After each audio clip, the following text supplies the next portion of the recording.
नमस्ते, आप सभी का स्वागत है आज के इस कार्यक्रम में। और आज हमारे साथ हैं धुरंधर फ़िल्म पर और उसके इम्पैक्ट पर चर्चा करने के लिए राजेश कुमार सिंह जी और प्रतीक पोराड़े जी। और जैसा कि आप जानते हैं, राजेश कुमार सिंह जी जो हैं उन्होंने फ़िल्में देखना बंद कर दिया था, लेकिन धुरंधर तो ये देख आए हैं और मुझसे पहले देख आए हैं। हाँ, क्योंकि मैंने पहला मेल्टडाउन जो इसका देखा, तो उसके मेल्टडाउन के ऊपर बेस्ड ऑन ट्विटर पे जो मेल्टडाउन हो रहा था, उसको देख के मैंने एक प्रोग्राम कर दिया। तो तुरंत राजेश जी का मैसेज आया कि इसमें ये हाँ, भी है, इसमें ये भी है। इसका हाँ। मतलब उन्होंने मुझसे पहले फ़िल्म देख ली थी। और नो प्रतीक जी तो सब खैर नहीं, वो प्रतीक जी की ही कृपा थी जिसके कारण मैंने वो फिल्म देखा। ये कुछ करते हैं रिव्यू वगैरह, तो मैं कहता हूँ चलिए जाके देख लें इनकी बताई हुई फिल्म। और ऐसा नहीं है कि इनकी सारी फिल्मों के इनके सारे रिव्यू से मैं अग्री करता हूँ, तो वो अपने विचार इनको बाद में मैं व्हाट्सएप कर दिया करता हूँ, लेकिन इनके कहने पे ही जाके देखता हूँ। नहीं तो फिल्में तो सही में मैं नहीं देख रहा आजकल। हाँ, लेकिन धुरंधर आपने देख ली। बिल्कुल। और आज मैं ये देख रहा था कि धुरंधर के बारे में बहुत कुछ कहा जा चुका है। अलग लोगों ने अलग-अलग तरीके से हर चीज़ का विश्लेषण कर लिया है। मेल्टडाउन पे भी बहुत कुछ बात हो चुकी है। मैं भी मेल्टडाउन पे 2-1 एपिसोड कर चुका हूँ। लेकिन वो मेल्टडाउन का जो मैं कहूँ कि जिसको पूरी तरह से कहते हैं ना कि बरनौल क्या कहें कि ये धुआँ कहाँ से उठता है, वो वाली बात हो रही है। हाँ, और उसका जो कारण है, आज मैं देख रहा था संडे टाइम्स में एक बड़ा अच्छा लेख आया और उसमें एक जो बात कही गई कि भाई चिंता की बात ये नहीं है कि ऐसा कुछ हो गया। चिंता की बात ये है कि पहली बार ऐसा हुआ है, जैसे छावा भी बनी, छावा ने भी अच्छा किया, लेकिन पूरी तरह से इनका ख़ास तौर से जो आतंकवादियों वाली जो बात है और आतंकवादियों का नैरेटिव ध्वस्त करते हुए पहली बार एक ऐसी फ़िल्म बनी है जो तकनीकी रूप से अत्यंत सशक्त है। बिल्कुल। और तकनीकी रूप से सशक्त होने के कारण अ, और साथ में एक बहुत ही सुदृढ़, मजबूत अ, कथानक होने के कारण प्लस मेन स्ट्रीम एक्टर्स होने के कारण आदित्य धर जो है वो बॉलीवुड को फंडामेंटली चेंज कर रहे हैं। ये बहुत ही कष्टकारक है और ये बड़ा ही एक बड़ा ख़तरा है। इससे तो जो अ, आपके दुबई वालों का जो पैसा है वो सारा आगे डूब जाएगा, उनका इंश्योरेंस ख़त्म हो जाएगा। जी, राजेश जी। अब आज संजय जी, ये जो दुबई वाले पैसे की बात बार बार होती है, अब उसका उतना महत्व नहीं रह गया है। पैसा तो इन लोगों के पास आ जाता है और पैसे की कोई समस्या इन लोगों को नहीं होती है, लेकिन अब अब महत्व इस बात का है कि जो एक ऑल्टरनेटिव इन लोगों ने बना रखा है, एक वैकल्पिक जो एक प्लेटफॉर्म जो खड़े हो रहे हैं, आदित्य जैसे डायरेक्टर जो खड़े हो रहे हैं, और ये और दूसरे जो बैनर खड़े हो रहे हैं, ये इन सब लोगों के लिए जो इस्टेब्लिशमेंट, पुराना इस्टेब्लिशमेंट है, उसके लिए खतरे की चीज हो गया है। तो इनको अपने अस्तित्व का खतरा जो नजर आ रहा है, उसके कारण ये सारे खेल खेले जा रहे हैं। अच्छा, अब उस एस्टैब्लिशमेंट में ये सब के सब थे, जैसे कि जिनको मेल्ट डाउन वाला जो ब्रिगेड है, जो मेल्ट डाउन ब्रिगेड है, अनुपमा चोपड़ा है, ये सब, ये पहले ये सब इसेंशियली हमारे यहाँ ये फिल्म रिव्यूअर नहीं है। इसेंशियली ये सब हुँ। पेज 3 वाले लोग हैं, जो पेज 3 के कॉलम्स भरा करते थे कभी। फिर धीरे धीरे वो उसी से रिव्यूअर कहलाने लगे, सब कुछ होने लगा। लेकिन ये फिल्मों की समझ, फिल्म विधा की इतनी अच्छी समझ इनकी हो, वो नहीं है, लेकिन ये इस्टेब्लिशमेंट का हिस्सा है। तो जब वो इस्टेब्लिशमेंट ही ध्वस्त होने लगेगा, तो जैसे देख लीजिए, जैसे कि बीजेपी और कांग्रेस की जो लड़ाई है, ठीक उसी तरह यहाँ भी है कि वो दोनों इस्टेब्लिशमेंट अपनी अपनी जगह पे हैं। अगर वो एक इस्टेब्लिशमेंट दूसरे इस्टेब्लिशमेंट को आगे बढ़ता हुआ नहीं देखना चाहेगा, और वो बहुत चिंतित हो जाता है, और वो एक्चुअली वो बहुत सजग और सतर्क रहता है कि देखिए कहीं कोई हमारे वर्चस्व को तोड़ न दे। तो यहाँ जो ये वर्चस्व टूटता इनको दिखाई पड़ रहा है, तो घबराहट बिल्कुल तय है कि घबराहट इनको होगी ही। तो वही परिस्थिति है, और जिसके कारण इतनी अफरा तफरी मची हुई है फिल्म इंडस्ट्री के अंदर, फिल्म उद्योग के अंदर, क्योंकि पुराना एस्टेब्लिशमेंट टूटने के कगार पे है, ऐसा लोगों को लगने लगा है। अब फिल्म क्रिटिक्स के एस्टैब्लिशमेंट को तो आप लोगों ने ही तोड़ दिया है, उनके मेल्टडाउन को इतना ज़्यादा हाईलाइट करके कि उनका रेलेवेंस जिस तरीके से शुरू के दिनों में राजदीप सरदेसाई जैसे लोगों को डिस्क्रेडिट कर दिया गया, वैसे आप लोगों ने इन सारे इस पूरे एस्टैब्लिशमेंट को डिस्क्रेडिट कर दिया और डिसमेंटल कर दिया। अब जो फाइनल राइट्स हैं वो परफॉर्म करने बाकी हैं, और उससे ये सब घबराए हुए हैं कि कहीं वो परिस्थिति बन गई तो हम लोगों का तो श्राद्ध कर्म ही होने वाला है। तो तो वो कारण है कि इतनी परेशानी है, इतना दुख है, इतना दर्द है, जो आप लोग कहते रहते हैं बार बार कि ये दर्द जाता क्यों, ये क्या क्या वो एक फ्रेज आप लोग इस्तेमाल करते हैं, हर जाता हर दिन काहे नया नहीं है बे, काहे नहीं है बे, हाँ। दुख तो ये, जाता और वो काहे तो नहीं बोला है था बे। उसने ना, वो अरफा जो है वो उसने तो खुद ही इस फ्रेज का इस्तेमाल किया और वो आज इतना लोकप्रिय हो गया है। तो ये दुख दर्द जो है मतलब कि इन लोगों का यही है। अब देखिए आगे, लेकिन उसके और भी कुछ पहलू हैं जिसके बारे में हम लोग चर्चा करेंगे। अब इतना आसान नहीं है इसका डिसमेंटल हो जाना और श्राद्ध कर्म हो जाना, लेकिन फिर भी एक कदम हम आगे बढ़े हैं। और अब कम से कम रास्ता तो पता चल गया ना।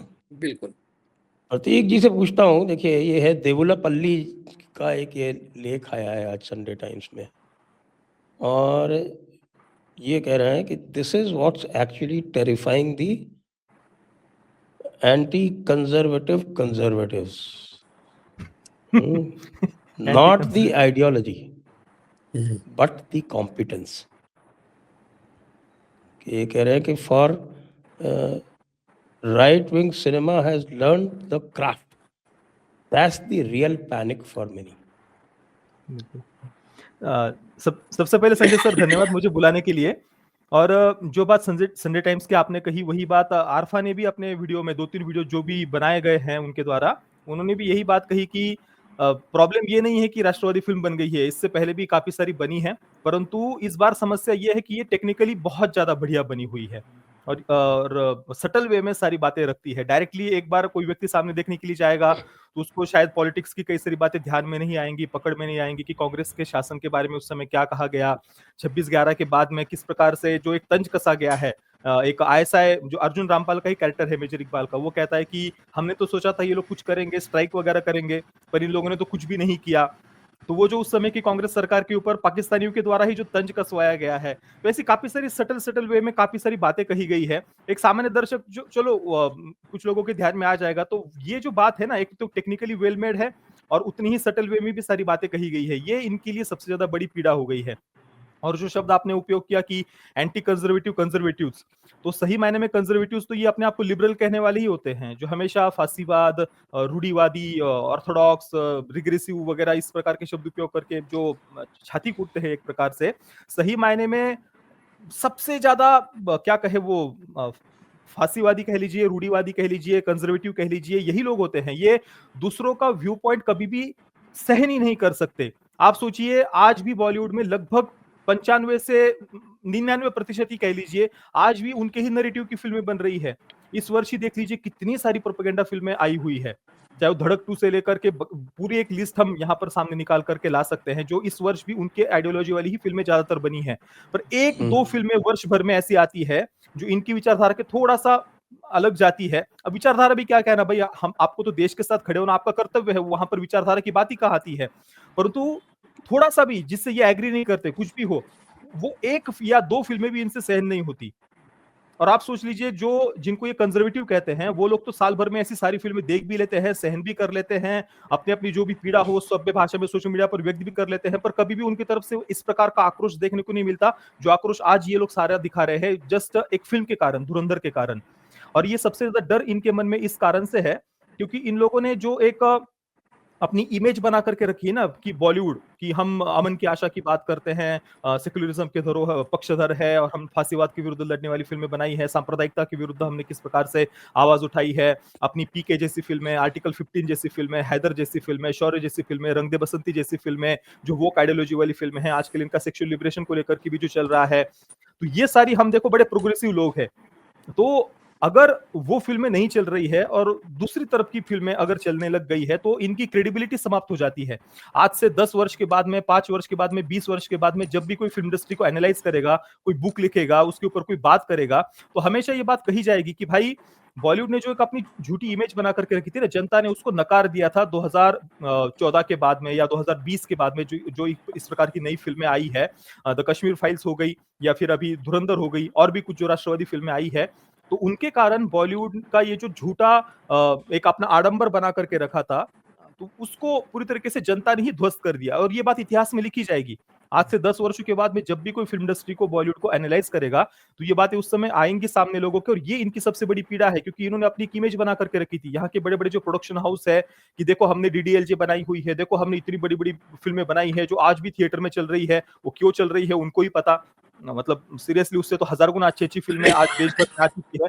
पर इन्होंने अपनी एक इमेज बना करके रखी, देखो हमारी ये आइकॉनिक फिल्म है, ये आज भी इतने वर्षों से थिएटर में चल रही है, देखो इसका स्टैच्यू ब्रिटेन में हमने कहीं पर इंग्लैंड में लगा दिया, तो हमको आज भी ग्लोबल स्टार माना जाता है। तो ये जो अपने आप को बड़ा सर्वे सर्वा किंग, राजा महाराजा कहीं का ये लोग बना करके इन्होंने रखा है, अपने आप को हम यहाँ की इंडस्ट्री के मालिक है, हम यहाँ के राजा है, किंग है।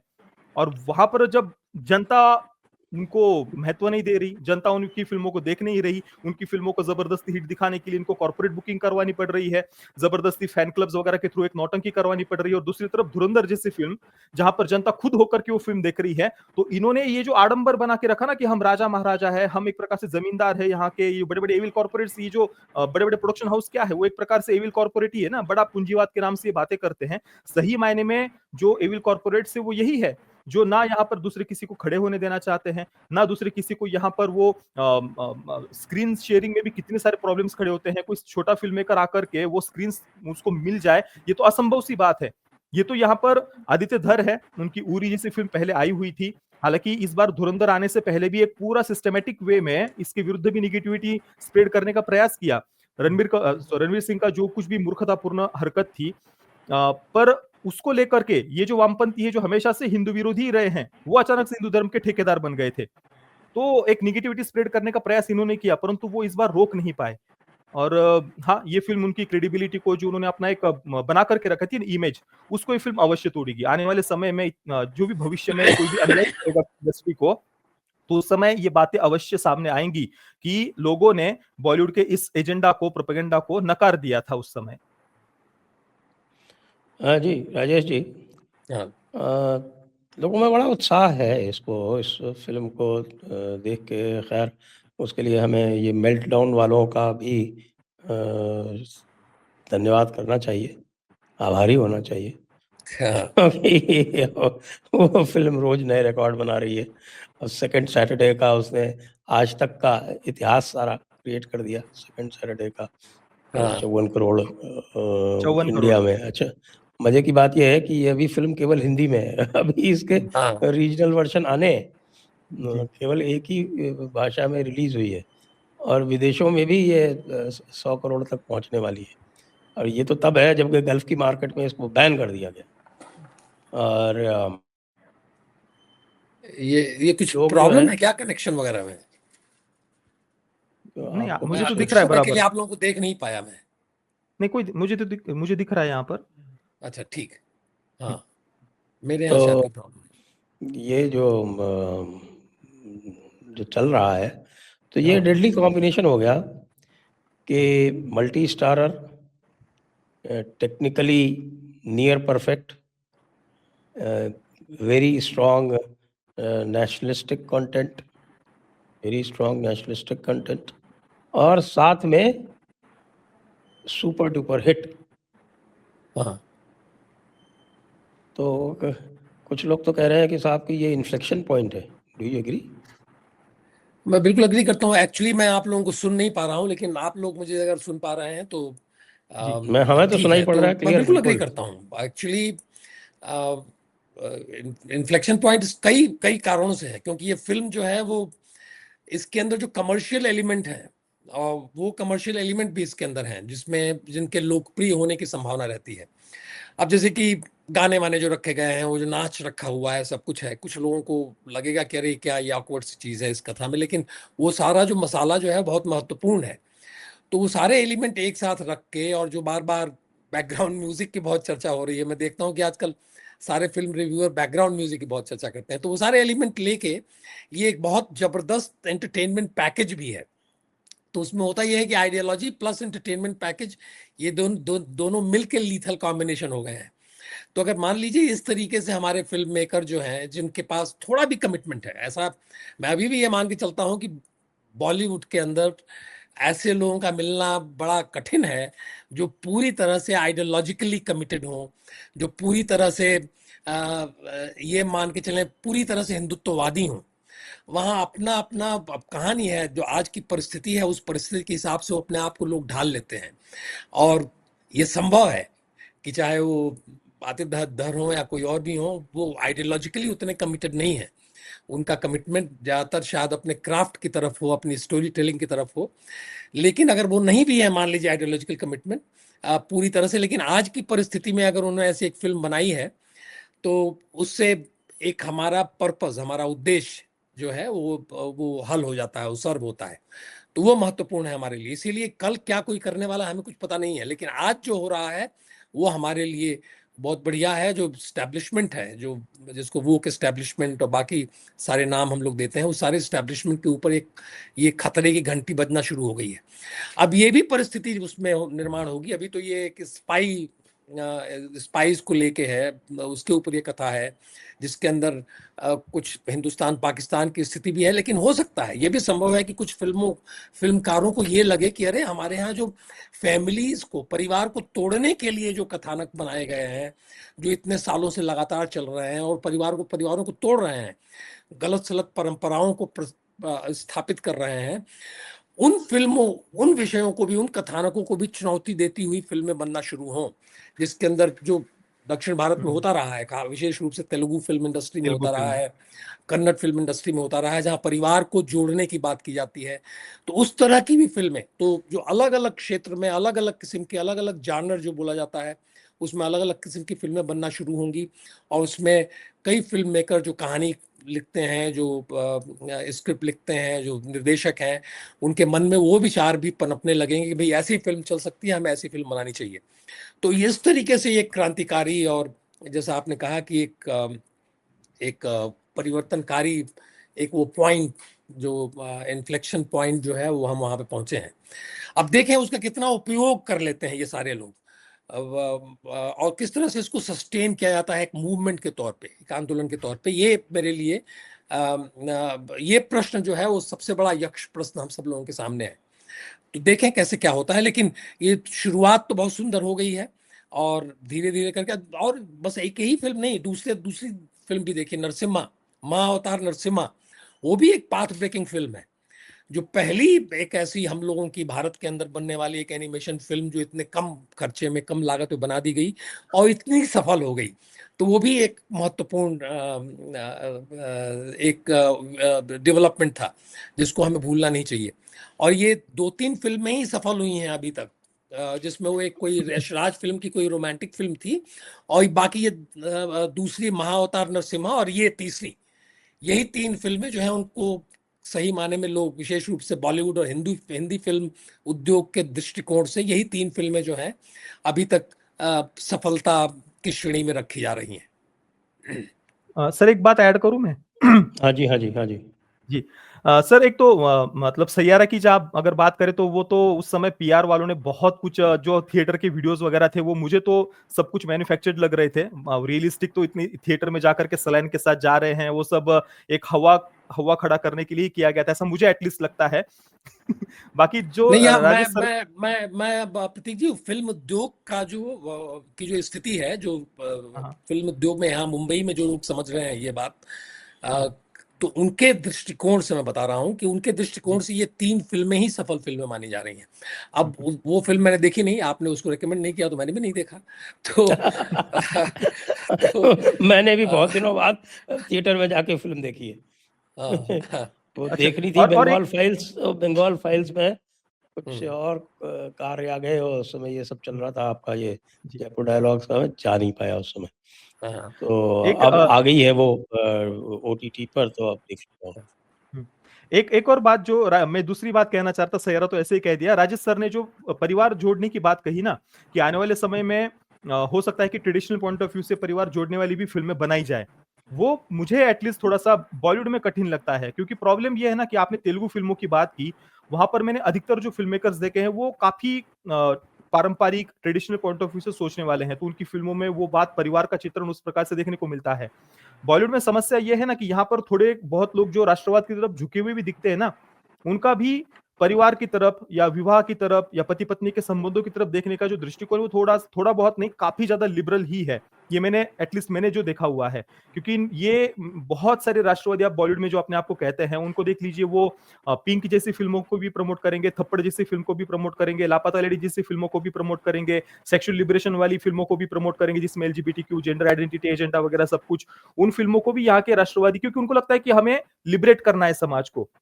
तो एक नई जनरेशन जो अभी इंडस्ट्री में है बॉलीवुड की, वो परिवार को लेकर के उनकी उतनी पारंपरिक सोच नहीं है, तो उस दृष्टि से वहां पर मुझे लगता है कि शायद अभी भी काफी समय लगेगा, क्योंकि उस प्रकार से सोचने वाले फिल्म मेकर्स बॉलीवुड में अभी तो ना के बराबर दिखते हैं मुझे। नहीं, आपको दिखते होंगे, लेकिन देखिए वो सब अपनी अपनी जगह पे हैं और सब समझते हैं और सबके परिवार तो हैं ही, जो कुछ भी है।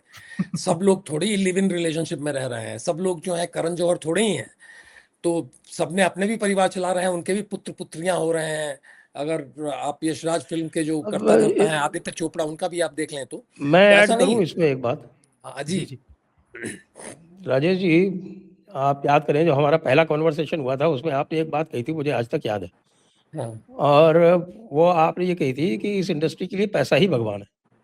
जी, बिल्कुल। तो अगर उनको ये लगेगा कि भाई हाँ परिवार से, परिवार वाली पारिवारिक फिल्मों से पैसा बन सकता है, तो वो हाँ, करेंगे। बिल्कुल करेंगे। अभी अभी अब अभी आप इसी ये वर्ष। देखें कि जैसे जी। ये तो हिंदुस्तान पाकिस्तान वाली बात हो रही है, लेकिन औरंगजेब के ऊपर, संभाजी महाराज के ऊपर बनी छावा जो है वो भी अत्यंत सफल रही। बिल्कुल। तो निश्चित रूप से ये देख रहे होंगे कि साहब कि इसमें भी पैसा बन सकता है, तो अब इतिहास को भी जो है वो राष्ट्रवादी नजरिए से प्रस्तुत किया जाए, तो हो सकता है बिल्कुल। आपको हमको किसी को कंसल्टेंट कभी ये ले लें। नहीं, प्रतीक जी, वो गुजराती फिल्म हाँ, मैं जिसकी वही बात बताने आप वाला चर्चा था कर, संजय। हाँ, जी संजय सर, मैं वही बताने वाला था। उसका रीमेक अभी बनेगा ना, अभी बनेगा, देखिएगा। संजय सर, अभी लालो नाम की एक फिल्म आई है गुजराती में, लालो श्री कृष्ण सदा सहाय थे। वो फिल्म एग्जैक्टली थप्पड़ से अपोजिट है। हाँ एक पति पत्नी का झगड़ा हो रहा है, वो पत्नी को धक्का दे रहा है, बाजू की एक मौसी जी आ रही है जो काफी आयु में ज्यादा है, उनको भी वो धक्का देकर नीचे गिरा रहा है पति, व्यसनों में गिरा हुआ है। पर उस व्यक्ति को कैसे ईश्वर आकर के बदलते हैं, और वो पत्नी भी अपने पति के प्रति कितनी समर्पित है, पति के मन में भी पत्नी के प्रति प्रेम है। देखिए, झगड़े होते हैं, बर्तन है, टकराते हैं, आपने किसी रोबोट से शादी नहीं की हुई, परंतु बातों को भुला करके जीवन में आगे बढ़ना, एक दूसरे को जोड़ना, एडजस्ट करना, कॉम्प्रोमाइज करना, यही एक विवाह का बेस होता है। और इसको ही यूज करके, हमेशा एग्जेजरेट करके फिर ये लोग फिल्में बनाते हैं थप्पड़ जैसी वगैरह, परिवार को तोड़ने के मैसेज देते हैं। पर वो लालो फिल्म मात्र 50 लाख में बनी और उसने 100 करोड़ से ज्यादा का कलेक्शन किया। मतलब मुझे पता नहीं, बताइए। 250 गुना या 300 गुना, पता नहीं कितना कलेक्शन, 50 लाख की फिल्म में 100 करोड़ से ज्यादा का कलेक्शन किया। अरे तो ये सारी जो 3 फिल्मों की हम लोग बात कर रहे हैं बॉलीवुड वाली, उससे कहीं ज्यादा सफल फिल्म है वो। बहुत मैं ज्यादा, बता रहा हूँ, बहुत। पता नहीं अभी तक उसका अनाउंस किया है कि नहीं लोगों ने, उसका रीमेक होगा, ये लोग करेंगे उसका रीमेक। जैसे कि एक फिल्म बनी थी ना, वो जो दलित फिल्म मेकर है, जिसकी फिल्म बर्लिन में मैंने देखी थी, क्या नाम था नीरज उसका? घैवान, नीरज घैवान। हाँ, वो जो क्या नाम था उस फिल्म का, मराठी फिल्म जो उसने बनाई थी। मसान, मसान, मसान। हाँ हाँ, नहीं मसान नहीं, फिर मैं महाराष्ट्रियन फिल्म मेकर है वो, अच्छा दलित अच्छा, वो एक्टिविस्ट भी क्या हैं। नाम, कुछ तो हाँ नाम है, तो मैं भी बोला। हाँ, तो उसके फिल्म की एक बार जब वो थोड़ी सफल हुई, तो इसके बाद उस फिल्म की, और वो एक लव स्टोरी के तौर पे ही वो सफल हुई थी एक्चुअली।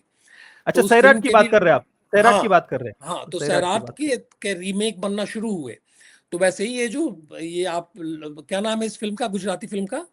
लालो, लालो श्री कृष्ण सदा लालो, सहाय थे। इसके भी रीमेक बनेंगे, बता रहा हूँ आपसे। और ऐसे विषय अब लोग पकड़ना शुरू करेंगे। तो ऐसा नहीं है प्रतीक जी, निराश होने की कोई बात नहीं देखिए, है। लेकिन अब सर, राजेश चलेंगे सर, लोग। और हाँ अभी सैराट का रीमेक इन्होंने इसलिए बनाया था क्योंकि वो इनकी आइडियोलॉजी को सूट करने वाली थी, क्योंकि वहां पर एक ट्रेडिशनल पिता है, उसको बिल्कुल दरिंदे के रूप में प्रस्तुत किया है, जो अपनी बेटी का उज्जवल भविष्य चाहता है। वो बेटी पिता के विरुद्ध विद्रोह कर रही है, और वही ऑनर किलिंग वगैरह की बातें जो हमेशा से लिबरल अपने फिल्मों का मुख्य हिस्सा रहता है, उसी आइडियोलॉजी पर बेस्ड थी वो फिल्म। तो इस कारण से उसके रीमेक बने, क्योंकि वो उनके मैच कर रही थी। अभी संजय सर ने छावा का उदाहरण दिया, छत्रपति संभाजी महाराज उनके ऊपर बनी फिल्म।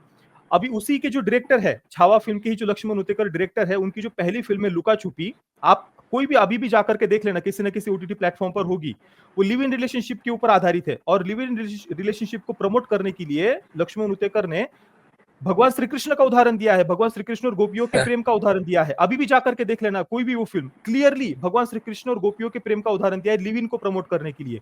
यही नहीं, उसी लक्ष्मण उतेकर ने एक और फिल्म की कहानी लिखी, जिसमें वो एक डायलॉग उसने ये डाला है, वही पेट्रियार्की वगैरह की ही फिल्म है वो, और उसमें वो लड़की कहती है कि मेरे पिता के सर पर पगड़ी रहे, इसलिए क्या मैं सर पर कुछ पल्लू ओढ़ लूं क्या? मतलब पिता के सर की पगड़ी कोई मायने नहीं रखती भाई, मुझे अपना फ्रीडम चाहिए।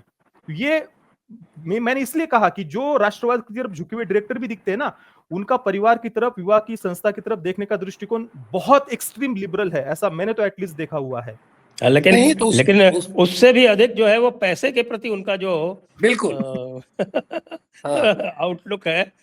अब आपकी बात पे ही अगर ले ले, तो आपने ही जो कहा कि जो व्यक्ति ऐसी लिबरल फिल्में बनाता था, उसने जाके छावा भी बना दी, छाव बनाई।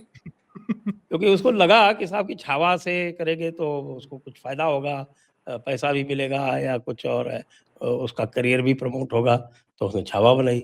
अब आगे भी हो सकता है, अभी आज हाँ तक मैं अभी भी कहता हूँ, हमारी प्रतीक जी की ये बात हो चुकी है पहले भी, आज तक कोई बिग बजट की छत्रपति शिवाजी महाराज के ऊपर मूवी नहीं बनी, आज तक नहीं बनी। आज तक महाराणा प्रताप के ऊपर कोई बिग बजट फिल्म नहीं बनी है। बिग बजट क्या, महाराणा प्रताप के ऊपर तो कोई छोटे मोटे बजट की भी नहीं बनी। नहीं, आज के युग में नहीं बनी है, लेकिन पहले के युग में बनी थी। लेकिन आपको पता होना चाहिए कि उन फिल्मों के अंदर भी सेकुलरिज्म का पुट डाल दिया गया था उन दिनों। ये लेकिन बनी थी और बड़ी सफल फिल्में हुई थी, हम लोग देखते थे उनको, उन फिल्मों को, और भारत सरकार उन फिल्मों को दिखाती थी। तो ऐसा नहीं है कि नहीं बनती थी। अब देखिए, इसमें पूरा खेल ये है संजय जी कि हम जो हिंदू समाज हमारा है, जो सनातन समाज है, इस समाज की मनस्थिति क्या है। अगर ये समाज इसी तरह एकजुट रहा तो फिल्में भी बनेंगी ऐसी, राजनीति भी उसी दिशा में चलेगी, और देश भी उसी दिशा में चलेगा। लेकिन अगर हम ये मान के चलें कि एक फिल्म मेकर या राजनीतिज्ञ अपने आप स्वप्रेरणा से अपना सब कुछ करने लगेगा, तो ये थोड़ा सा भूल होगी हमारी। वो देखता है अपने टारगेट ऑडियंस को, वो भी तो देखता है। सब लोग तो मार्केटिंग एक्सपर्ट हैं आजकल, सारे बड़े बड़े राजनीतिज्ञ भी बड़े बड़े मार्केटिंग एक्सपर्ट हैं। मार्केटिंग एक्सपर्ट्स की राय लेके अपनी कैंपेन डिजाइन करते हैं सारे लोग। उसी में प्रशांत किशोर इतने मशहूर हो गए। तो ये सारे लोग जो हैं, वो जनता जो है उसकी जो मनस्थिति है उसको लेकर आगे बढ़ने वाले हैं। और इसीलिए वो धन बाजार जो है वो महत्वपूर्ण हो जाता है। तो जब तक बाजार हमारे कब्जे में है, कब्जे में है, तब तक ट्रंप साहब भी ठीक रहेंगे, यूरोपियन समुदाय भी ठीक रहेगा, लोग भारत के बाजार को देखेंगे। तो ये सारे जो फिल्म मेकर हैं, आप देख लीजिए, आदित्य धर की जो पहली फिल्म उरी, हमने उसका बड़ा प्रचार किया था, लेकिन उरी में भी तो इन्होंने सेकुलरिज्म के पुट डाले थे। अभी मैंने सुना कि बारामूला वाली जो इनकी फिल्म जो आई है ओटीटी प्लेटफॉर्म्स पे, उसके बारे में भी मैंने सुना कि उन्होंने जिस तरीके से रिप्रेजेंट किया है, जिस तरीके से उसके अंदर उन्होंने दिखाया है कि कैसे मुसलमान पड़ोसी जो है वो मदद करते हैं, जो यथार्थ से बिल्कुल ही परे है। तो बिल्कुल वो नहीं, बारामूला में ऐसा नहीं है, मैंने देखी है वो फिल्म। अब मैंने प्रतीक जी का सुना है, उसके आधार पर मैं कह रहा हूँ। उसमें कोई तो अगर रफीक ऐसा चाचा नहीं है दिखाए तो थे, कोई रफीक चाचा थे, उनको पहले वो मारते है, हैं। लेकिन उसमें लास्ट में क्योंकि जैसे शुरू होती है ना तो बड़ा कंफ्यूजिंग सी रहती है, लेकिन लास्ट में वो बिल्कुल क्लियर हो जाता है कि किस तरह से धोखा दिया गया उनको, और उनके ही नेबर्स ने, उनके ही पड़ोसियों ने उनको कैसे धोखा दिया।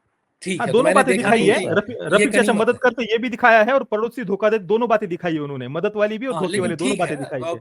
गनीमत है। थोड़ा बहुत मान लीजिए ओटीटी प्लेटफॉर्म है, उसकी भी अपनी कंडीशन होंगी, उसको भी जरा प्लेकेट करके चलना होगा, तो वो सब ठीक मैंने है। भाषा सुंबली का इंटरव्यू किया है उसके ऊपर, वो देखें आप।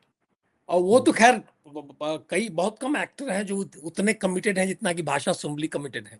उनका तो इंटरव्यू देख के, आपके साथ हो या बाकी भी जो इंटरव्यू देख के, जब वो कश्मीर की बात करने लगती हैं और कश्मीरी संस्कृति की बात करने लगती हैं, तो वो तो जैसे कि इसीलिए उन्होंने जन्म लिया है कि वो इस विषय को ही आगे बढ़ाने वाली हैं। वो एक्टिविस्ट की तरह ही बात करती हैं, वो कश्मीरी एक्टिविस्ट की तरह।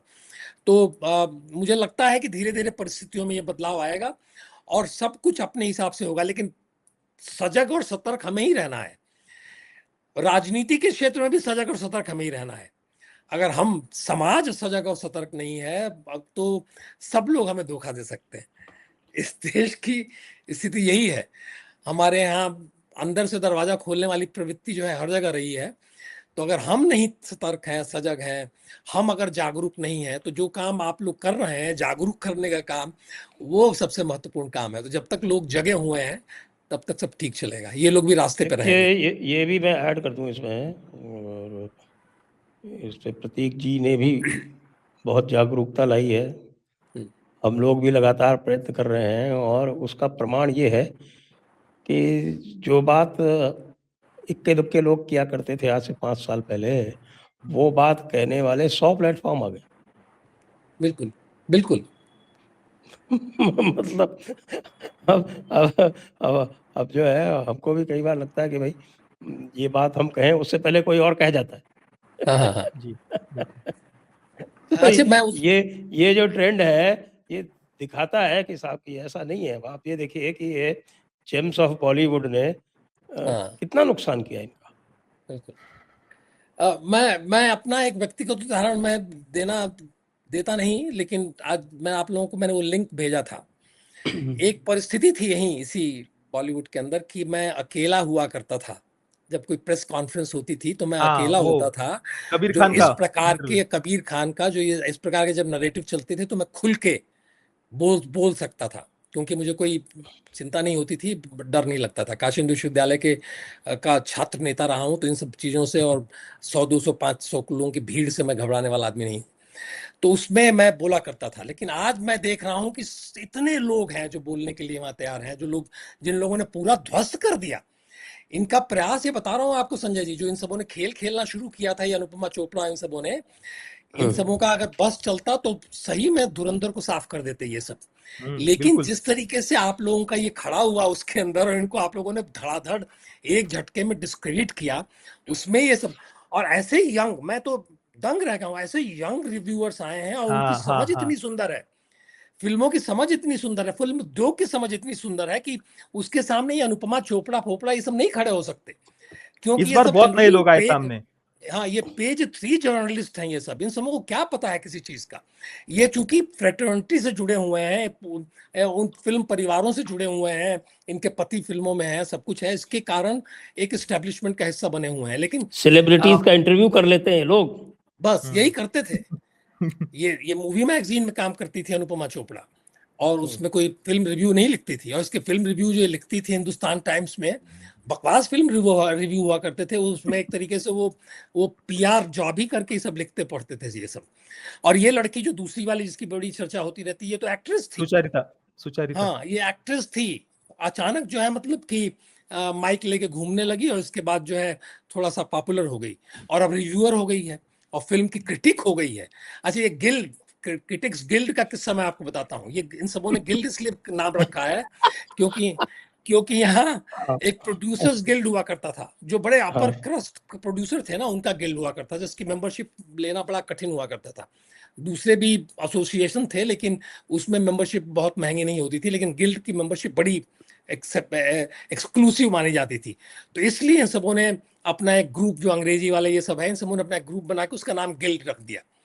सब उसमें वही हैं, सब जो तुम मेरी पीठ खुजलाओ हम तुम्हारी पीठ खुजलाएंगे, इसी तरह के लोग हैं। और इनका उद्देश्य ये था कि इस्टेब्लिशमेंट पे कब्जा कर लिया जाए, लेकिन आप लोगों ने तो ध्वस्त ही कर दिया। अब कहाँ से ये करेंगे इस्टेब्लिशमेंट पे कब्जा। इस्टेब्लिशमेंट को डेमोक्रेटाइज कर दिया आप लोगों ने। फिल्म मेकिंग को, फिल्म रिव्यूइंग को, फिल्म एनालिसिस को, फिल्म ट्रेड को डेमोक्रेटाइज कर दिया। नहीं तो पहले 2-3 ट्रेड मैगजीन थी, उनसे आपको कुछ फिगर मिला करते थे, और किसी को यहाँ पता नहीं था, उन ट्रेड मैगजीन को भी पता नहीं था कि हिंदुस्तान की फिल्म इंडस्ट्री का ओवरऑल टर्नओवर कितना है। छुट भैया टर्नओवर हुआ करता था 2,500-3,000 करोड़ का, और ये लोग उसी में खुश रहते थे। इनको पता भी नहीं था ये कहीं नहीं ठहरते।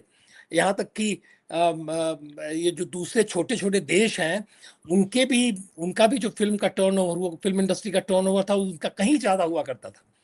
बाद में इनको पता चला, और उसमें मैं भी उसका कुछ श्रेय लेता हूँ कि कुछ जो ट्रेड मैगज़ीन्स थी उसमें मैंने लिखना शुरू किया कि भाई तुम लोग बड़े छोटे हो, इसको बड़ा करो, विस्तारित करो अपने उद्योग को, नहीं तो ऐसे ही रह जाओगे, 2,500-3,000 करोड़ का उद्योग तुम्हारा रह जाएगा फ़िल्म इंडस्ट्री का, जो आज बढ़ा है उसका विस्तार हुआ है। तो ये सब चीज़ें हैं, परिवर्तन अब आएगा। और ये लेकिन सोशल मीडिया का जो आप लोगों का रोल है, योगदान है, ये योगदान बना रहे। आप लोग अपनी जगह पे लड़ रहे हैं। देखिए ये सब रिलेंटलेस हैं, अनरिलेंटिंग है सब। जो आपके प्रतिद्वंदी हैं वो सब के सब अनरिलेंटिंग है, वो छोड़ते नहीं है सब, मैदान छोड़ के हटते नहीं, ऊबते नहीं वो। हम लोगों की थोड़ी आदत होती है, कभी कभी हिंदू ऊब जाता है, छोड़ो जाने दो, लेकिन आप लोगों को ऊबना नहीं है, योद्धाओं को लगे रहना है, क्योंकि ये लगातार चलने वाला युद्ध है, और इसमें आप सब लोग अगर लगे रहे तो ये युद्ध तो जीतना ही जीतना है। हाँ, तो प्रतीक जी, हाँ आप कुछ जी, हाँ। बोल नहीं, रहे नहीं थे बोलिए या सर। मैं प्रश्न पूछूं? आप पूछ लीजिए, फिर दोनों बातें मैं बता दूंगा। हाँ, मैं यही प्रश्न पूछ रहा था कि जो मैंने आरंभ में भी कही, और ये आपका कई बार ये रहा करता था कि भाई देखिए ये फेल करने के लिए फर्जी फिल्म भी बना देते हैं, जैसे उदयपुर फाइल्स हाँ, टाइप की थर्ड रेट फिल्म बना के उसको फ्लॉप करा के, और फिर ये नैरेटिव बना देते हैं कि नहीं साहब ये तो चलते नहीं है, जनता ने रिजेक्ट हाँ कर दिया। ये जो है वो हेटफुल नैरेटिव जो है वो चलता नहीं है, इस तरह से बिल्कुल। ये बना के करते हैं। अच्छा, और जो भी इनकी जो, क्योंकि क्राफ्ट पे इतना कंट्रोल है, टेक्निक पे इतनी मास्टरी है कि अपने जो अभी तक ये कर रहे थे वो बड़े ही सटल तरीके से कर रहे थे। लेकिन बिल्कुल। अब ये फ़िल्म है, इसमें हमने देखा कि आपके इन्होंने इतने इफ़ेक्ट्स भी यूज़ नहीं किए, हुँ। जो कि आप देखें कि कुछ फ़िल्में जो बनाई थी, जैसे वो कौन-सी थी वो आदिपुरुष, स्पाई आदि हाँ। वो तो पूरी की पूरी इफ़ेक्ट पे ही बना दी थी और पूरी तरह से फ़ेल हुई थी। तो हाँ, अब जो बहुत सारे आपके जो है वो विज़ुअल इफ़ेक्ट्स को यूज़ कर के और फ़िल्में बन रही थी। तो टेक्नीक के लिहाज से भी एक नई तरह का आपने देखा होगा, बिग बजट फ़िल्म है, कम से कम 250 बिल्कुल। करोड़ रुपए इसमें लगे हैं। हुँ। जी। तो देखिए 250 दोनों फ़िल्मों का मिलाकर मैंने जितना पढ़ा 280 करोड़ कुछ बजट है धुरंधर 1 और 2 का। तो वो तो पहले पार्ट में रिकवर हो गया आदित्य धर का बजट, अभी सेकंड पार्ट तो बोनस ही होगा उनके लिए सब कुछ। और जो बात आपने शुरुआत में कही कि ये लोग कुछ ऐसी फेक फ़िल्में भी बना देते हैं। जैसे हमने देखा था कश्मीर फाइल्स से ठीक कुछ महीने पहले अचानक से शिकारा आ जाती है। शिकारा आ विनोद गई। विनोद चोपड़ा की, जो पूरी तरीके से प्रोपेगेंडा फ़िल्म थी। इसके अलावा आप देखिए वैक्सीन वॉर से पहले वो क्या नाम उसका आर्टिकल 15 का डायरेक्टर अनुभव सिन्हा की अनुभव सिन्हा, हाँ। हाँ, अनुभव सिन्हा की एक फ़िल्म आई थी। राजकुमार राव उसमें भूमि पेडनेकर मुख्य भूमिका में थे, जो इसी के ऊपर ठीक कोरोना के समय के ऊपर ही आधारित थी। पूरी तरीके से प्रोपेगेंडा फ़िल्म थी। तो ये इन्होंने हमेशा किया है। कोई भी ऐसी फ़िल्म आ जाए ना, उससे पहले उसी सब्जेक्ट से रिलेटेड अपने पॉइंट ऑफ व्यू वाली एक प्रोपेगेंडा फ़िल्म कोई ना कोई ऐसी रिलीज़ कर देते हैं। पर अभी वो भी इनका नैरेटिव नहीं चल रहा। भीड़ नाम था उसका, भीड़। भीड़ आई थी वैक्सीन वॉर से पहले। तो उसने तो पता नहीं शायद 1 या 1.5 करोड़ भी कमाई या नहीं, किसी ने पूछा भी नहीं उस फ़िल्म को।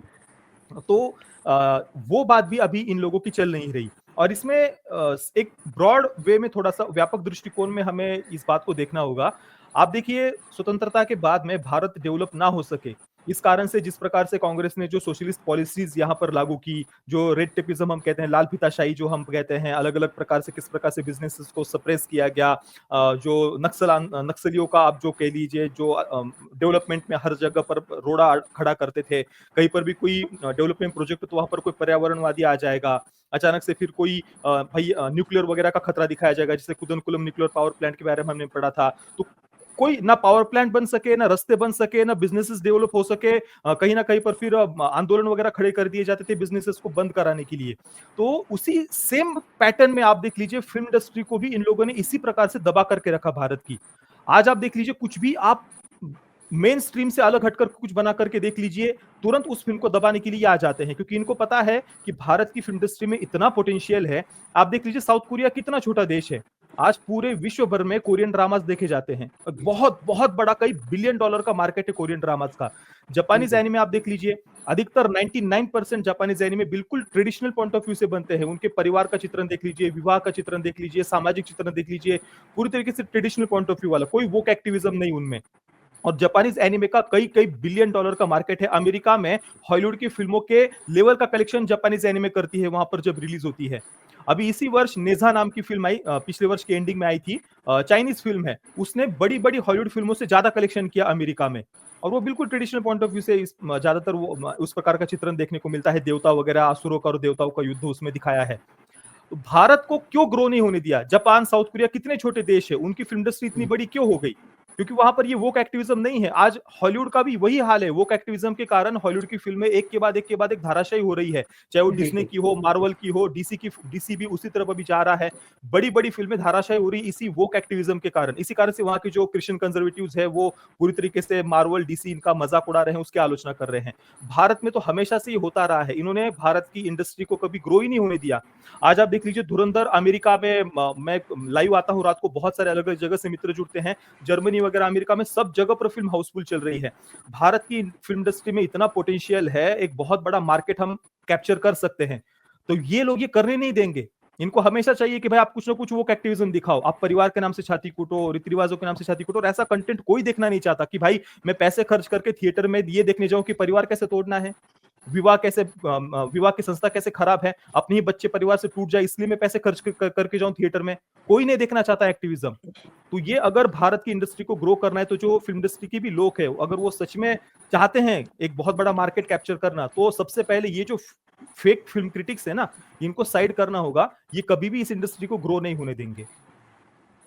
ये बड़ा महत्वपूर्ण कहा आपने। और थाईलैंड जैसा देश संजय जी, वहां की फिल्में 15 साल पहले मैं देखा करता था, वो इतनी सुंदर फिल्में बनाते थे अपने इतिहास के ऊपर, और इतनी असरदार फिल्में हुआ करती थी वो। तो इसलिए जब थाईलैंड के पास जो हमारी कहानियों के ऊपर जो देश जीवित है, वो ऐसी फिल्में बना सकता, तो हम क्यों नहीं बना सकते थे? लेकिन हमारे यहाँ इन सबों ने अपना जो बेंचमार्क हमेशा लो करके रखा। ये जो मूर्खताएं होती रही, उसके अंदर हमने अपने आप को, अपने ही टैलेंट को सप्रेस किया और दबाया।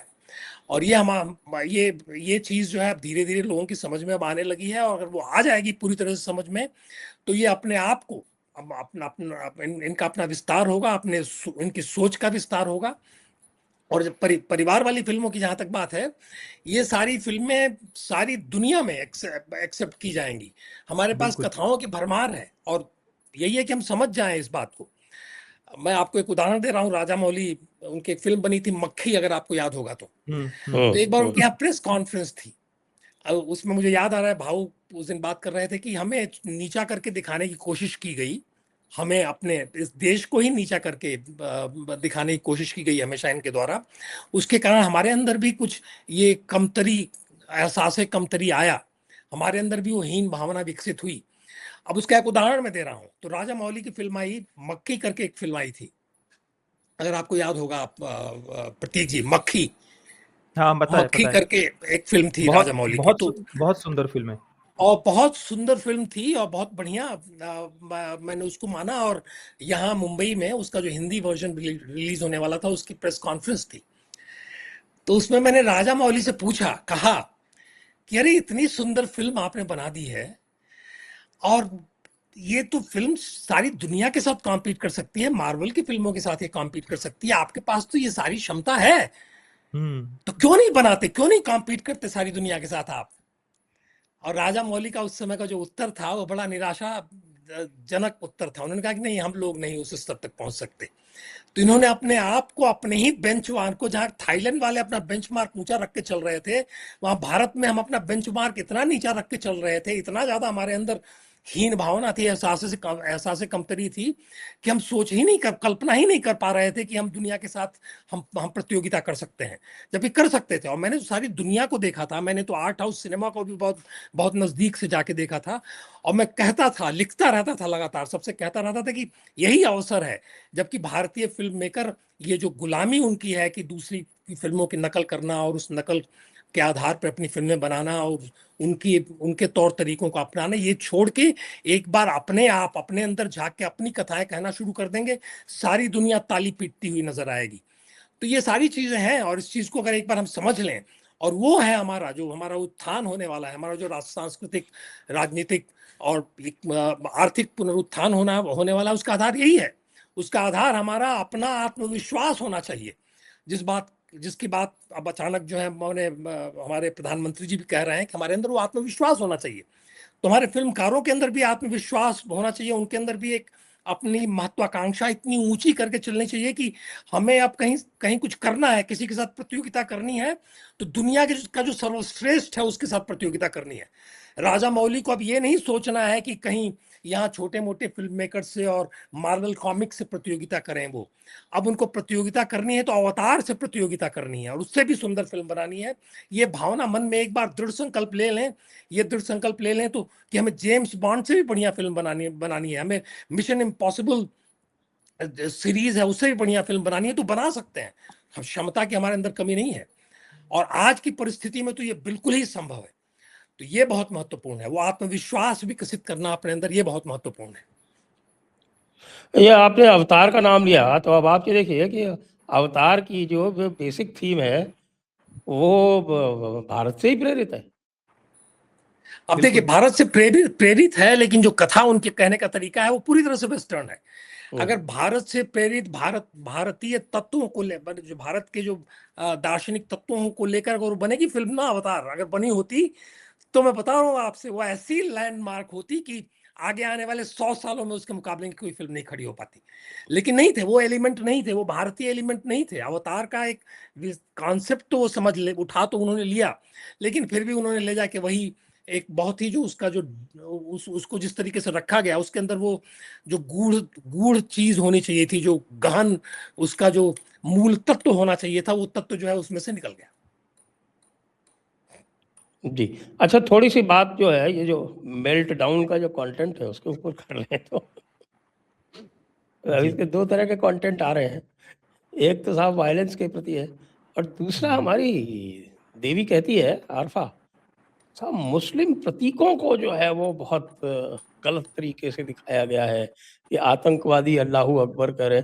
अभी सिडनी में कांड हुआ है, और वहां पे यहूदियों को अल्लाहू अकबर करते हुए और गोली चला के 10 लोगों को मार दिया। और ये देवी जो है ये आई लव मोहम्मद कैंपेन का समर्थन करती है। ये देवी जो है वो गजा वाले जो हैं वो आतंकी, उनका समर्थन करती है। और यहाँ उसको आतंकवादियों का जो सच है उसको दिखाने में भी परेशानी है। अरे इमरान खान इसका हीरो है। वो याद है ना आपको, जो पहली वाली जो घटना हुई थी, वो इमरान खान ने वो छोड़ दिया, तो उसको लेके इतना ज्यादा जैसे कि ऐसा लगता था जैसे कि बिछी हुई थी बिल्कुल उस समय। तो अब आप क्या करेंगे इनको? ये पूरी तरह से जिहादी है, मैं बता रहा हूँ आपसे। ये सब कवर फायर जो आप लोग बोलते रहते हैं, ये सब कवर फायर ही दे रहे हैं।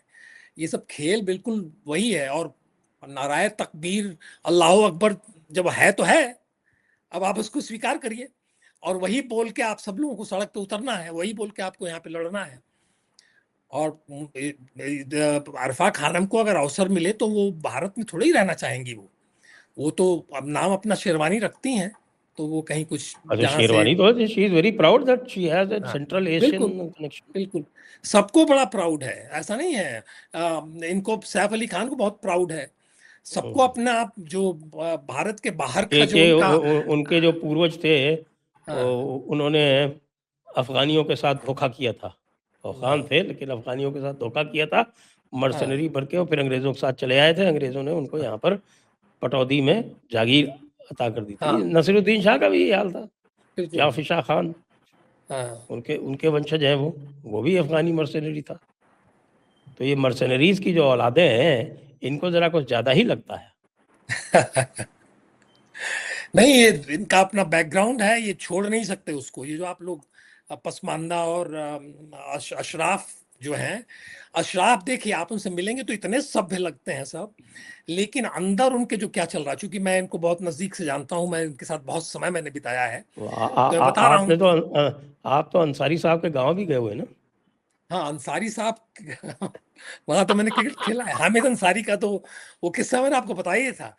ये अशराफ जो है वो पूरी तरह से इनका बस चले तो वो बता तैयार दीजिए करके दोबारा, प्रतीक जी को नहीं पता है वो किस्सा। हाँ वो जी बचपन में बलिया का मैं रहने वाला हूँ प्रतीक जी। तो जी जी बलिया के बगल में ही यूसुफपुर है जो अब गाजीपुर का हिस्सा माना जाता है। तो यूसुफपुर का ये मुख्तार अंसारी है। तो एक बार क्या हुआ कि मैं बलिया गया तो लोगों ने बताया कि आपको पता है राजेश भैया, आप जब क्रिकेट खेला करते थे तो और आप लोग जाते थे यूसुफपुर क्रिकेट खेलने के लिए तो मुख्तरवा भी खेलता था आप लोगों के साथ। तो हमने यहाँ खेलता होगा, मुझे ध्यान मान नहीं था, बचपन की बात थी। तो हम लोग आते थे, सब यूसुफपुर वाले हम लोगों को बुलाने के लिए आते थे कि हम लोग क्रिकेट खेलना चाहते हैं आपसे। और वो दिखाने का था, उनको पता था कि यहाँ सारे हिंदू ही लड़के हैं इनकी टीम में, तो उनको ये दिखाना होता था कि देखिए कैसे हराएंगे हम हिंदुओं को। तो वो ऐसे ही मैच चलते थे और हम लोग हार ही जाते थे क्योंकि वो बड़े तैयार थे सब, बहुत उनका उनका बढ़िया पिच था और हमारे यहाँ कुछ नहीं था। मैं बड़ा प्रयास करके थोड़ा पिच पे मेहनत करके हम लोग करते थे अपना इक्विपमेंट वगैरह इकट्ठा करके। तो उसमें बताया उसने कि मुख्तरवा भी खेलता था उसमें। हमने कहा ठीक है भाई, खेलता होगा, मुझे याद नहीं है। फिर बहुत दिनों बाद पता चला कि हामिद अंसारी जो है, और मुझे जब हामिद अंसारी वाइस प्रेसिडेंट बने तो उनका चेहरा देख के मुझे लगा कि इस चेहरे को मैंने कहीं देखा है। तो ध्यान में मेरे था कि इस चेहरे को मैंने कहीं देखा है। और एक दिन अखबार में आया कि साहब हामिद अंसारी जो है वो चाचा है मुख्तार अंसारी के। और तब मैंने कहा कि इसी चेहरे को देखा है मैंने। हम लोग एक क्रिकेट मैच खेलने गए थे, उसमें हमारे एक बड़े कल्चर सेक्रेटरी बाद में हुए, वो भी हमारे साथ थे, राघवेंद्र सिंह।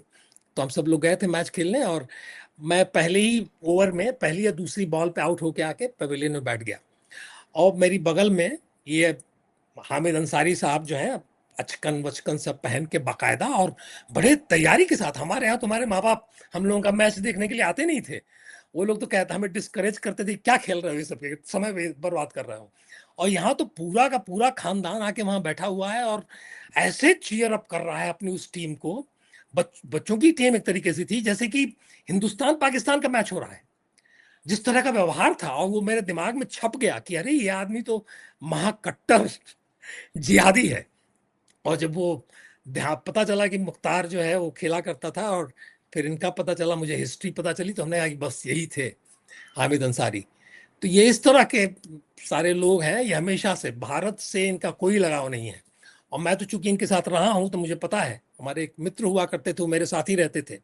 एक बार मुंबई बॉम्ब ब्लास्ट के बाद किसी बात पे मैंने उनसे उनसे यही कहा कि भाई ये पाकिस्तानियों की करतूत है उनको प्लेकेट करने के लिए, ये कहने के लिए देखो मुझे हिंदुस्तान के मुसलमान बहुत बढ़िया है, अच्छा है। मैं बड़ा अपना सेकुलरिस्ट एटीट्यूड लेके उनको बता रहा था। मेरा ये कहना कि ये पाकिस्तानी जो, वो भी बहुत बड़े परिवार से आते हैं, वो नसरुद्दीन शाह के परिवार से आते हैं। तो हमने ये पाकिस्तानी जो है ये इन सबों ने बम ब्लास्ट कराया है, हिंदुस्तान के मुसलमान तो बड़े देशभक्त हैं, ये कह रहा था। मैं उनको प्लेकेट कर रहा था और वो मेरे पास चाकू लेके दौड़ गया। अच्छा, क्या हुआ? हाँ मैं तो बता रहा ये हूँ आपसे, आरफा खानम चाकू लेके दौड़ रही है ना चारों तरफ। वही वही कर रही है वो, बिल्कुल वही है। वो चाकू लेके मेरे पास आया और चूंकि मैं थोड़ा ढील दौर में उससे थोड़ा सा बेहतर था, तो मैंने पकड़ा और एक दो झापड़ मारे। हमने कहा क्या तुम्हारा दिमाग खराब हो गया है? और फिर लगे रोने, तो मैंने उनको बाहों में भर लिया बड़े प्रेम से, एक हिंदू होने के नाते मैंने उनको सांत्वना दी, कहा खूब क्या हो गया है तुमको। और वो अपना कहे जा रहे थे कि नसीर भाई से कहेंगे, इनसे कहेंगे, उनसे कहेंगे। क्या कहोगे तुम, किससे क्या कहोगे जाके? तो ये है परिस्थिति। ये पाकिस्तान का नाम आने पे ये बहुत बुरी तरह से चिढ़ जाते हैं सब। तो खास हर तौर से जगह जो अशराफ तबका है, अशराफ तबके को ज्यादा लगता बिल्कुल है। बिल्कुल वो तो दिल बिल्कुल से पाकिस्तानी ही है, बिल्कुल पूरा है, अशराफ बिल्कुल तबका। है। इसमें कहीं कोई संदेह नहीं है। प्रखर हाँ। श्रीवास्तव जो है बार और बार उसके और बारे में अपने प्रोग्राम और करते और रहते हैं। पसमानदा दिमागी गुलाम है उनका। बिल्कुल बिल्कुल सत्य है। और सर ये जी। मुस्लिम प्रतीकों को टारगेट करने की बात कर रहे थे, जबकि यहाँ पर सारे के सारे कैरेक्टर्स पाकिस्तानी दिखाए हैं, भारत का तो कोई कनेक्शन ही नहीं है। और दूसरी बात, यही सारे लोग, जब हिंदुओं के प्रतीकों को टारगेट किया जाता है फिल्मों में, जैसे कि बहुत सारी फिल्मों में भगवा झंडा हाथ में लेकर के जिस प्रकार से लिटरली रंग दे बसंती का ओपनिंग सीन है, आप देख लीजिए, अतुल कुलकर्णी वाला, वो भगवा भगवा गमछा वगैरह बिल्कुल सब लेकर के आ रहे हैं। बिल्कुल तो और भी कई सारी फिल्में हैं जहां पर बलात्कार करने से पहले किसी व्यक्ति को पूरा यज्ञ करते हुए दिखाया जाएगा, मंत्र जाप करते हुए दिखाया जाएगा, उच्चारण करते हुए दिखाया जाएगा। तब वो उन्हीं फिल्मों को ये पूरे के पूरे सभी के सभी लोग मिलकर के सेलिब्रेट करते हैं। और यहाँ पर इस फिल्म में पूरा पाकिस्तान में की ही सारी बातें दिखाई है। और इस्लामिक आतंकवादी तो इस्लामिक स्लोगन ही बोलेंगे ना, पर बिल्कुल। फिर भी इन लोगों को प्रॉब्लम है। पर हाँ, हिंदू प्रतीकों को टारगेट करो, फिर उन्हीं फिल्मों को ये लोग बहुत सेलिब्रेट करेंगे। लेकिन एक बात से मैं बता रहा हूँ, आपने कुछ कहा था प्रतीक जी, मैं भूल गया उस समय, लेकिन मैं बता रहा हूँ आपसे, जो षड्यंत्र की बात आप कर रहे थे कि षड्यंत्र करके फिल्में बनाते हैं, हाँ तो हाँ ये हाँ, बिल्कुल संभव है। ये पूरी तरह से इनको जब अंदाजा होता है तो ये पूरा जो है नेटवर्क इनका खड़ा होता है। वो जो अनुभव सिन्हा है ना, वो फिल्म उसकी जो थी आर्टिकल 15, वही पहली फिल्म है जिसको बड़ा इन लोगों ने सेलिब्रेट किया। पूरी तरह से झूठी फिल्म थी, बिल्कुल। एक वो भी विदेशी फिल्म की नकल ही थी एक तरीके से, लेकिन उसके अंदर उसने एक देशी कहानी को उसमें जोड़ के उल्टा सीधा सब दिखाया था उसने, और घृणा पैदा करने के लिए। वो जब ये हुआ था ना एंटी सीए प्रोटेस्ट मुंबई में जो हुआ था, उसके पीछे ये सब के सब थे। और उस एंटी सीए प्रोटेस्ट का एक कश्मीरी पक्ष भी था। ये फरहान अख्तर ने जो सबसे पहला पोस्टर, देखिए पोस्टर को लेके सारे ये पकड़े गए हैं ना, ये सब डॉक्टर, जो पोस्टर छपा उससे रिवील हुआ कि इनके क्या क्या षड्यंत्र चल रहे थे। उस समय भी एक कश्मीर में बनाया हुआ पोस्टर, उस पोस्टर को यहाँ सर्कुलेट किया जा रहा था मुंबई के अंदर, और एक उन्होंने बड़ी मीटिंग की जिसके अंदर अनुभव सिन्हा और फरहान अख्तर ये सब के सब उसके अंदर इन्वॉल्व थे। तो ये पूरा ये नेटवर्क है, मैं बता रहा हूँ आपसे, आप लोग अभी भी आप लोग अलग अलग लड़ाई लड़ रहे हैं, एक पूरा नेटवर्क आपका पूरी तरह से नहीं बना है, लेकिन इनका नेटवर्क बड़ा सधा हुआ, बड़ी अच्छी तरह से बना हुआ है। और ये छद्म तरीके से भी काम करते हैं, आगे से भी काम करते हैं, पीछे से भी काम करते हैं, छुपे छुपाए तरीके से भी काम करते हैं। और अगर कोई फिल्म आपकी अपने आप जैसी विषय की फिल्म लेके अगर ये कुछ फिल्म बनाने जा रहे हैं, समझ लीजिए कि उसको, इनका उद्देश्य ये नहीं है कि उस फिल्म की या उस विषय की गुणवत्ता को उभारें। उनका उद्देश्य यह है कि किसी तरीके से उसको प्रीएम्प्ट कर दें। और ये प्रीएम्पशन का काम ये शुरू से ही सब करते रहे। सब बड़े कुटिल, बड़े मक्कार किस्म के लोग हैं। संजय जी, हम लोग हिंदू हैं,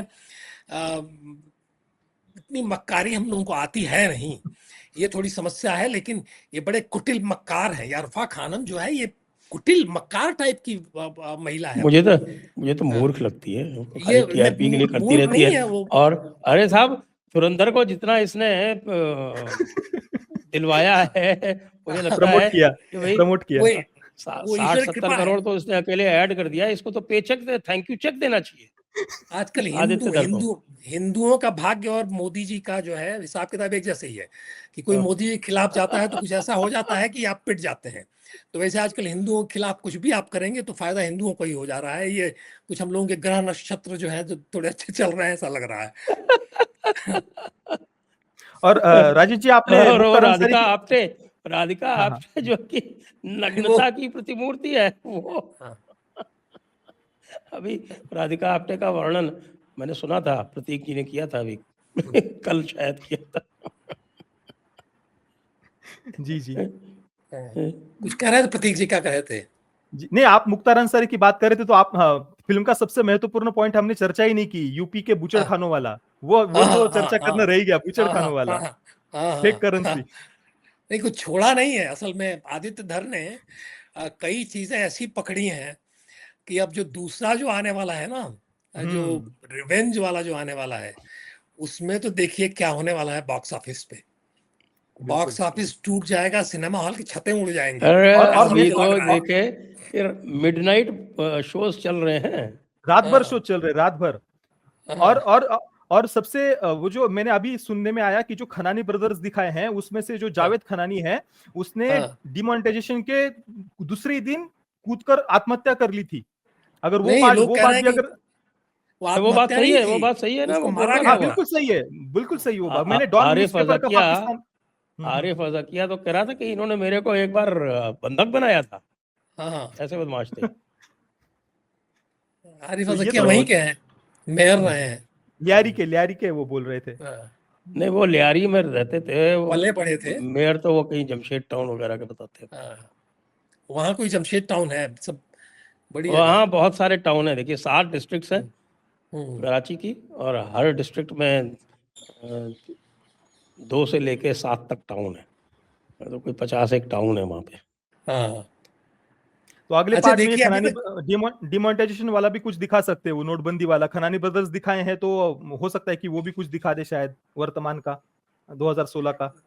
नहीं, मुझे तो ये लग रहा है कि जो कथा होने वाली है, कथा होगी, वो पूरी तरह से दर्शकों के ऊपर अब निर्भर है। वो दर्शक जो हैं वो भी एक तरीके से हिस्सा हो जाएंगे उसके, जिसमें बदला लेने वाला होने वाला है जम के। मुझे लग रहा है कि जिन लोगों ने जो कुछ भी कंधार में जो लोग थे, बाकी सारे लोग थे, ये सब दौड़ा दौड़ा के मारे जाएंगे और जनता ताली पीटेगी, लोग झूमेंगे, नाचेंगे सिनेमा हॉल के अंदर। जो दूसरा इनका दूसरा पार्ट जो आएगा उसमें कुछ कमाल होने वाला है। और मैं तो फिर आरफा क्या करेगी? आरफा तब तो वो तो पूरा वो फाड़ लेगी अपना सब कुछ, और कहीं आत्महत्या न कर ले वो। बहुत बेशरम है, का, ऐसा नहीं काफी करेगी वो। संभव है। उसको उस समय पकड़ के रखना पड़ेगा सर। संजय जी, मुझे सरकार मुझे तो को लगता कह है देना वो जो पड़ेगा भैया इसको दूसरा बचा काम के कर रखो। सकती है, वो हाँ, वाकई जो है वो हाथ में बंदूक लेके और इधर उधर जाके मास शूटिंग वगैरह कर सकती हो सकता है। हमें पागलपने की सीमा, मैं बता रहा हूँ, कई लोगों का ऐसा होने वाला है। बाल नोचने से कहीं आगे बढ़ के कुछ उल्टा सीधा सभी सब करेंगे। योगी जी को थोड़ा सा वार्न करना पड़ेगा कि भाई जब देखिए, ख्याल रखिए, ये सब गड़बड़ करेंगे सब, और दिल्ली पुलिस को भी बताना पड़ेगा। है।